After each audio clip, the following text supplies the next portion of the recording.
Am I the a-hole for what I told my mother-in-law when she asked to be in the delivery room? My husband, male 33, and I, female 30, are expecting a baby boy, and we're barely catching up with preparation and getting everything ready. His mom, kind of a busybody type but can be helpful at times, invited us for dinner and said she has an important request to make. She brought a request up at dinner table and blatantly said that she wanted to be in the delivery room with me when I give birth. I was taken aback by her request. I really thought it had something to do with a nursery or diaper brand. I said I was sorry, but only my mom and my husband will be there. She made a face, got quiet for a while, then brought it up again. Just kept pushing, saying she is as much of a grandmother as my mom, and that she just wanted to be there for support and get the opportunity to see her grandbaby's first moments. And my husband sided with her. I just stared at her and said, "It's all right. You can have the opportunity to be in the delivery room when it's your son who's giving birth." Everyone stopped eating, and my mother-in-law left the table in an instant. My husband had me got up, although I wasn't finished with dinner, but he said we should leave. In the car, he lost it on me asking what brain cell made me think it was a good idea to tell his mom that. I told him his mom kept pushing after I'd already given her an answer. Still, he said this was the most messed up stuff he heard me say. I replied that I was just frustrated and didn't mean to hurt her feelings and cause issues.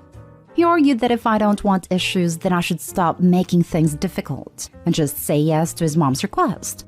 He then ranted about how it's his son too, and then said if his mom isn't allowed in there, then he won't be there too.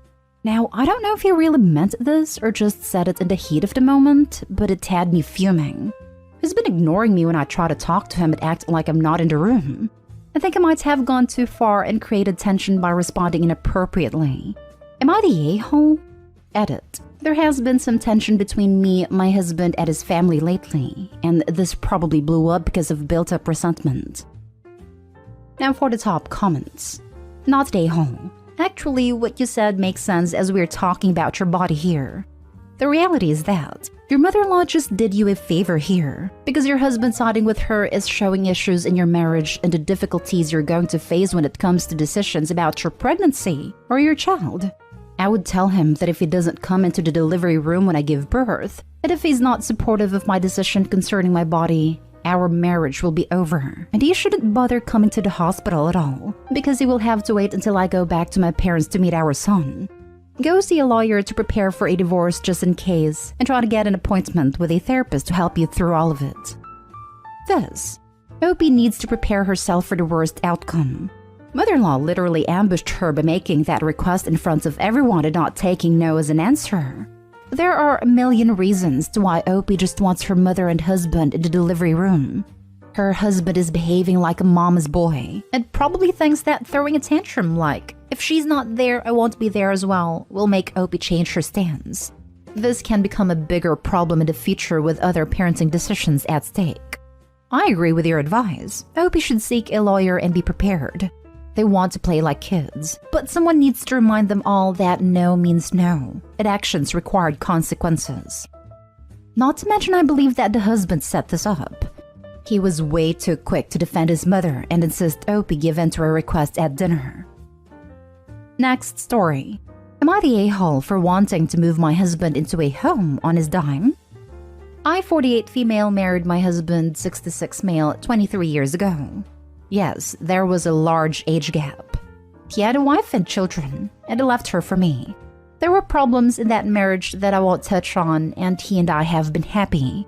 His children, 38 male, 36 male, 32 female, and I have never gotten along very well, and the relationship between him and his children have been strained. This is the dynamic, and not what I'm here to be judged on. He was the breadwinner of the household, and I did some part-time work, but that was about it. But we've lived comfortably even after his retirement 5 years ago. My husband was diagnosed with Alzheimer's about a year ago.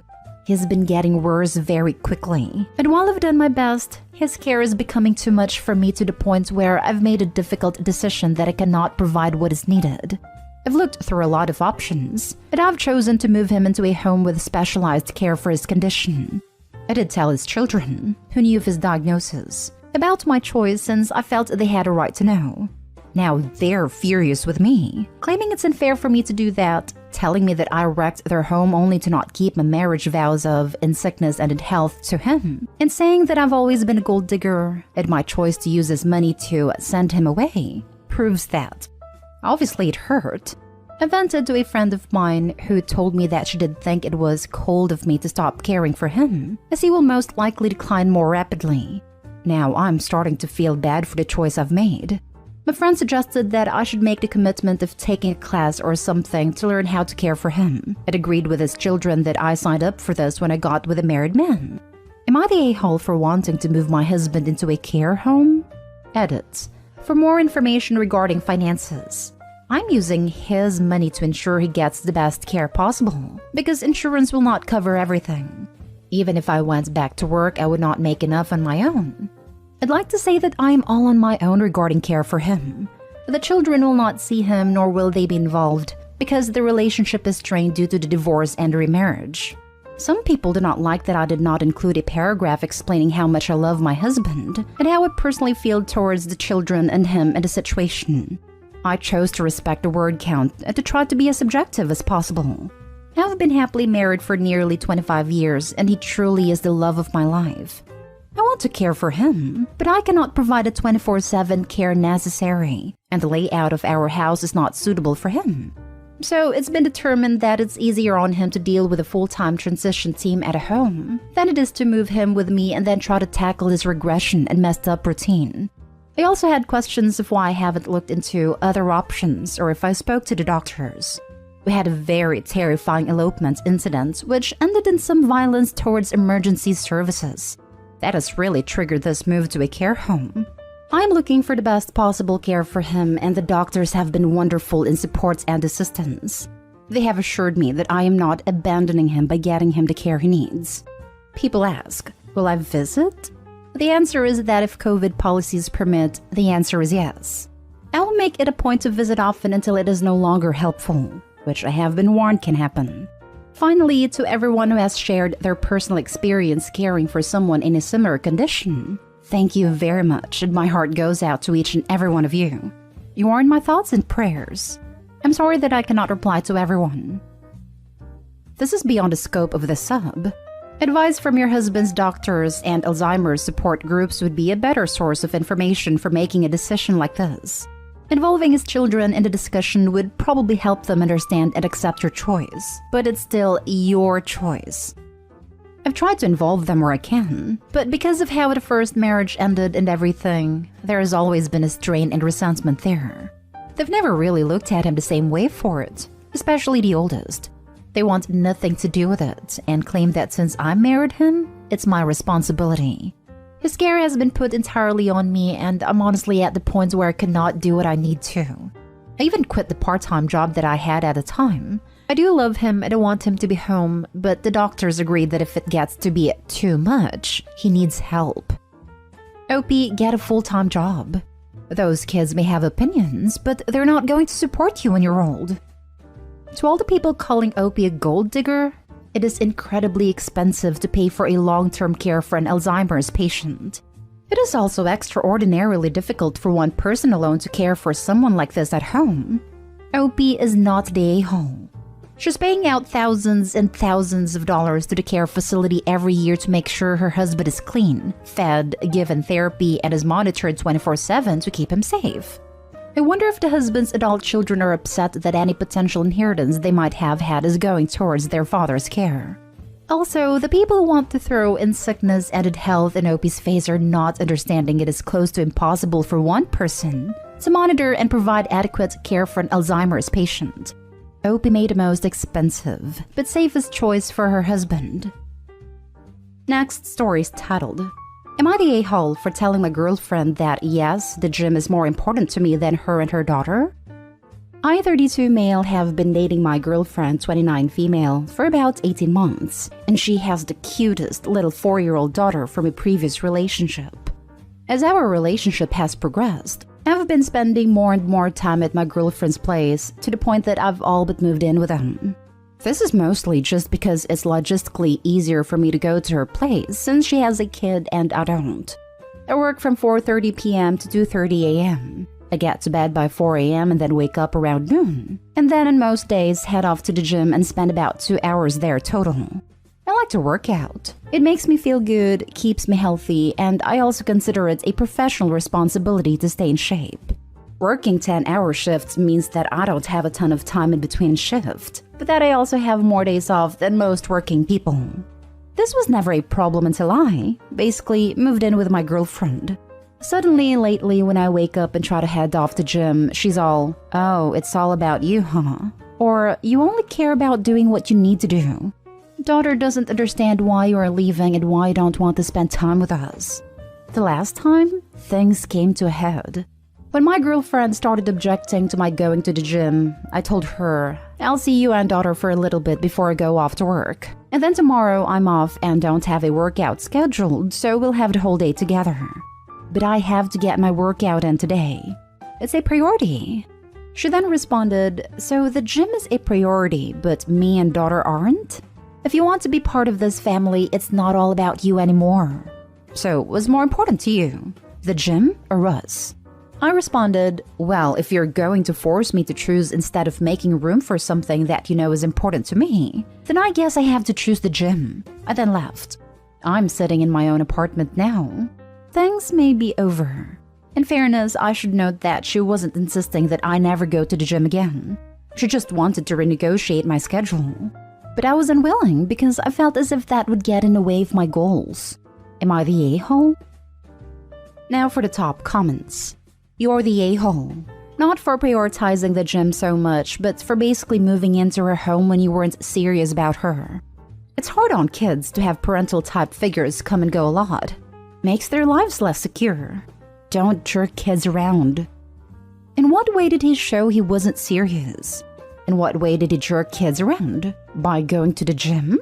Furthermore, isn't it the mom's responsibility to make this clear before he moves in? OP isn't a parent and may not have realized his role as a parental figure. You're right. The mom and guy should have talked stuff out. But the part where he made it clear he wasn't serious was when, in comparison to spending time with a child, he said that the gym was his priority, and he was unwilling to negotiate to a solution. He'd try to live with someone without making the necessary adjustments to his life. First off, it's not his kid, and I guarantee that will be made very obvious the second she needs it to be. Keep that in mind. Second of all, parents or parental figures need to have alone time for hobbies that keep them healthy. Going to the gym is one of those. It is not only good for his health, but set a great example for the kid. What he was explaining was that there needs to be a balance and both parents need to help each other find that balance. Forcing one parent to give up something as essential as the gym because that time could be spent with her and her daughter is toxic. Not every waking moment that is not at work needs to be with a kid, especially if that time away from the kid is used in a healthy and productive way like working out. Also, giving an ultimatum is not a great way to go about getting what you want either. He's not saying he chooses the gym over the daughter. He's saying he chooses the gym over this behavior. This feels more like incompatibility than a-hole territory. I also kind of feel like you were backed into making a choice. She gave you an either-or question, which of course sounds terrible. I'm going no a-holes here because it just seems like your lives don't seem to be a good fit. Not everyone fits together, and that's okay. Now for the last story. Am I the a-hole for telling my fiancé's friend she isn't a problem and I don't care about her feelings? My fiancé and I are getting married in 2023. My best friend and best man is going to have a year-old kid by the time of our wedding, and he and his wife are planning on coming out from out of the country to support us, so we decided to have the kiddo be the ring bearer. Over the weekend, my fiancé had some friends over. Her best friend's sister, let's call her Abby, came too. Context. Abby briefly dated my best friend in uni. She cheated on him and he kicked her to the curb. It's ancient history, but I'm not fond of the girl in full transparency. So my fiancé and her friends were hanging out, talking wedding things, and they got a bit tipsy. And my fiancé starts yelling excitedly for me to bring the mini tux photo. My buddy sent me some pictures of tux onesies for his kid, our ring bearer, to get fiancé and I's approval of what we wanted them to get, so that's what she wanted. I came in and showed them, and they were all going crazy over how cute it was. Suddenly, Abby grabs my phone out of my hand and practically screams in my face. Wait, he's your best man? I get she was tipsy, but it really pissed me off. I took my phone back and told her not to yell in my face. So she turns to my fiancé and loudly says, "You can't let him, me, invite him." My fiancé looked puzzled, but her best friend was just like, "Abby, that's his best friend. Chill out." Then this girl starts crying and says she's going to have such an awkward time if he's there and she's single. It was ridiculous. I just left and went back to the living room, and I heard her sister tell her to grow up. So I thought it was dealt with. A few hours later, she cornered me in the kitchen while I was grabbing a beer and started begging me to not invite my best friend to my own damn wedding. She told me it would trigger her anxiety, and that if I cared about her feelings and really am a mental health advocate, mental health is huge to me, but not when it's weaponized, I would at least have him just be a guest. I was freaking floored by her audacity. I told her she wasn't my problem, and I didn't care about her feelings on this. I also told her I'd have a better time personally if she didn't come, so maybe she shouldn't if it would impact her mental state. Well, she started crying again and ran and told all the girls.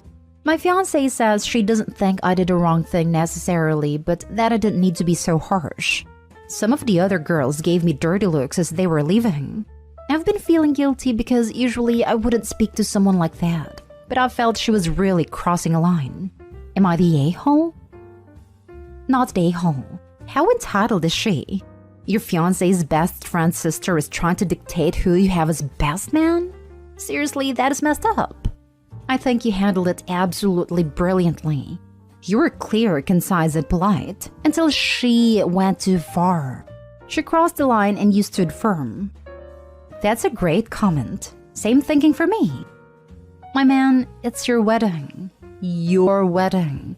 You invite whoever you please, and nobody can say otherwise. This girl has, as you rightly pointed out, tried to emotionally blackmail you by weaponizing her mental health. So she's immediately the a-hole. I'm glad you stood up for yourself, your friend, and your principles. You've done absolutely the right thing. I think, as your wife said, you were a bit harsh, but that can't be helped now. You were obviously irate at a time, and she was tipsy, so it blew up more than it should have, but you're in the right. So yeah, don't sweat it, King. You're all gravy. If this Abby girl has anxiety about an ex she cheated on, she needs a reality check in my opinion. Your friend has moved on, got married, and had a baby. You literally won't even notice her.